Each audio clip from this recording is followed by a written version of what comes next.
Video என்ன பார்க்க போறோம்? 2025ஆம் ஆண்டு மே மாதம் இந்த 5 ராசிக்காரங்களுக்கு கவனம் தேவை. இதுல வந்து பார்ட் 1 இருக்க போதுங்க. பார்ட் 1ல 3 ராசியும், பார்ட் 2ல 2 ராசிகளை பத்தி பார்த்துடலாங்க. ஃபர்ஸ்ட் வந்து பாத்தீங்கன்னா மீன ராசிக்காரங்க.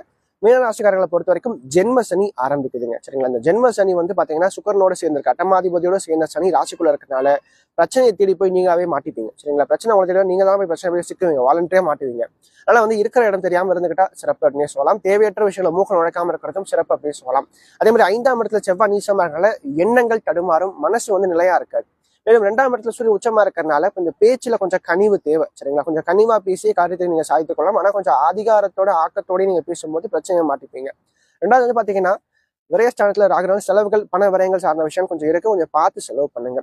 2வதுல இருக்க அப்படிங்கிறது கன்னியாராசிக்காரனை பொறுத்த வரைக்கும் 7ஆம் இடத்துல சனியும் சுக்கிரனும் சேர்ந்து இருக்கிறது திருமணம் சார்ந்த விஷயங்கள், கலத்திரம் சார்ந்த விஷயங்கள் கொஞ்சம் பிரச்சனை கொடுக்கும். மேலும் ராசி அதிபதி 8ல மறைகிறார். அப்போ ஆரோக்கியத்துல கொஞ்சம் அக்கறை இவங்க எடுத்துக்கணும் அப்படின்னு சொல்லலாம்.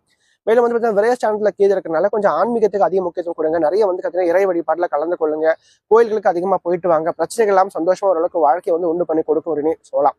3வது வந்து பாத்தீங்கன்னா துளாராசிக்காரங்களை பொறுத்தவரைக்கும் கடந்த ஒரு 4-5 மாதமே வாழ்க்கை அந்த அளவுக்கு சிறப்பா இல்லை அப்படின்னு தான் சொல்லணும். காரணம், ராசிநாதன் 6ஆம் இடத்துல உச்சமாய் சனியோட சேர்ந்திருக்கார், பிளஸ் ராகுவோடையும் கடந்த காலங்களில் சேர்ந்து இருந்தார். ஸோ இது கொஞ்சம் சிறப்பு கிடையாது அப்படின்னு சொல்லலாம் அவங்கள பொறுத்த வரைக்கும். சரிங்களா? பிரச்சனையோடய கொஞ்சம் வாழ்க்கை வந்து போகின்ற தன்மை இது வந்து கொடுக்கும். ஆனா குரு பயிற்சிக்கு பிறகு, அதாவது மே மாதம் 2வது பகுதியிலிருந்து உங்களுக்கு மெல்ல மெல்ல வாழ்க்கையில மாற்றங்கள் நடக்கும். ஆனா ஜூன் மாதத்துல இருந்து உங்களுக்கு சேஞ்சஸ் எதிர்பார்க்க முடியும்.